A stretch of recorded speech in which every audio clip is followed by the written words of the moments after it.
Hi, I'm Susan Jabinski from Morningstar.com. Funds in the ultra-short bond category are generally high quality, yet have some sector flexibility. Although they maintain durations of 1 year or less, they aren't replacements for FDIC-insured bank money market funds or certificates of deposit. That being said, here are 3 Morningstar medalists in the ultra-short bond category that investors can use to diversify their cash holdings. As its name implies, Fidelity Conservative Income Bond is indeed conservative, but it is not risk-free. The fund invests below the 1 year mark on the yield curve in a mix of commercial paper, floating rate, and short-term debt. That's pretty similar to other funds in the ultra-short bond category, but compared to money market funds, this one has a wider investment range. It can invest in taxable municipals, corporates, as well as foreign bonds. But the team that manages this fund allocates across those risks prudently. They limit the fund's investment in mid-grade BBB bonds to 5%, and the fund is not allowed to hold below investment grade bonds.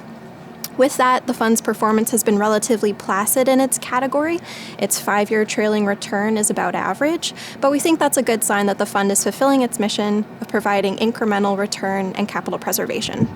Bronze-rated BBH Limited Duration looks for undervalued bonds that have enough income to compensate for the liquidity and credit risks, and that have an extra margin of safety. That's not a novel idea, but its process, both quantitative and qualitative, is meant to keep the fund invested in proven, robust structures or time and battle-tested guarantors. The fund is run by Andrew Hoffer and Neil Homan, and in the case of asset-backed securities underpinned by loans or leases, for example, they stick with markets that have endured multiple credit cycles. Each asset pool is tested against levels of trouble, including at least a 250% hike in their base case loss projections. Hoffer, Homan, and their analysts use a structure they describe as being built on 4 important elements of durability, transparency, appropriate structuring, and good management. Part of that involves looking to understand every element of an issuer's business model, underwriting, and servicing capabilities. They like to steer clear of those without a long record of underlying rigor and consistency, whether they're buying an issuer's debt or securities that they've packaged from other assets or loans. When it comes to the latter, the team sticks with those issuers holding an economic interest in the long-term health of their deals.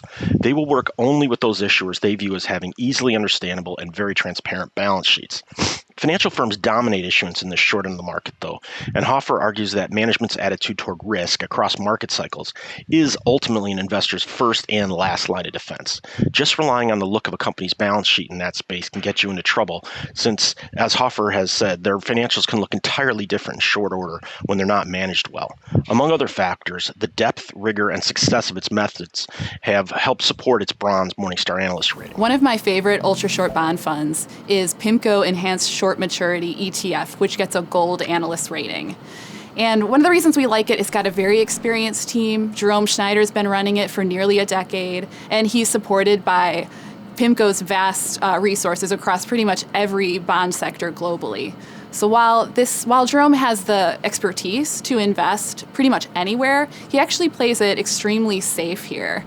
The fund's duration is kept under 1 year, which means it has very little interest rate risk. Also, he avoids the more volatile sectors such as currencies and high-yield bonds, so he's really focused on downside protection. The fund charges a 35 basis point expense ratio, and while that's not especially cheap relative to ETFs, actually when you look at it versus the active open-end fund universe, it's actually a pretty good deal. So adding it all up, this one's tough to beat.